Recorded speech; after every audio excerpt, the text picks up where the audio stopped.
बच्चा बच्चा जय जय श्री राम बोलेगा। मेरे भारत का बच्चा बच्चा जय जय श्री राम बोलेगा।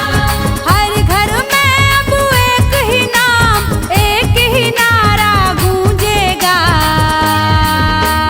जय जय श्री राम। मेरे भारत का बच्चा बच्चा जय जय श्री राम बोलेगा। मेरे भारत का बच्चा बच्चा जय जय श्री राम बोलेगा।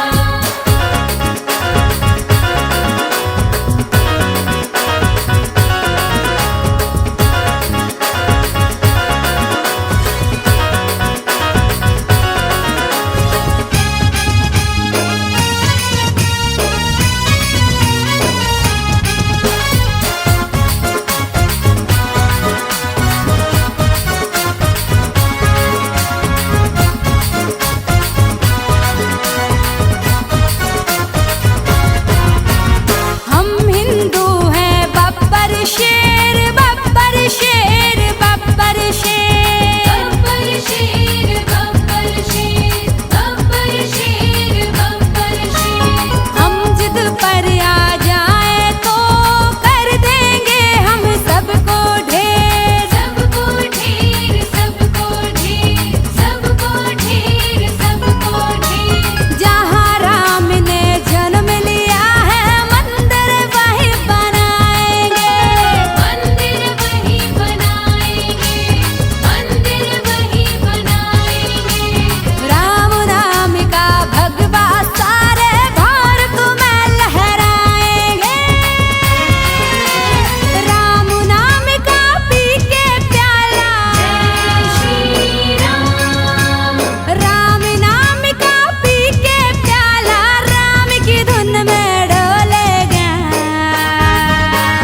जय जय श्री राम। मेरे भारत का बच्चा बच्चा, मेरे भारत का बच्चा बच्चा जय जय श्री राम बोलेगा। मेरे भारत का बच्चा बच्चा जय जय श्री राम बोलेगा।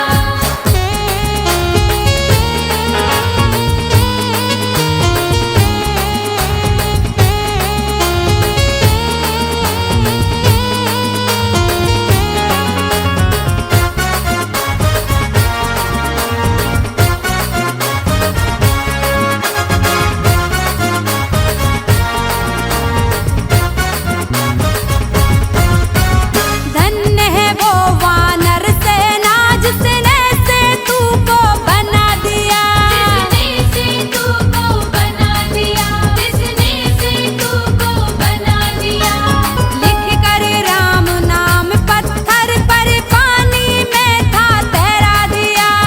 पानी में था तैरा दिया पानी में था तैरा दिया। जागो हिंदू अब तो जागो, वक्त नहीं है सोने का। वक्त नहीं है सोने का वक्त नहीं है सोने का।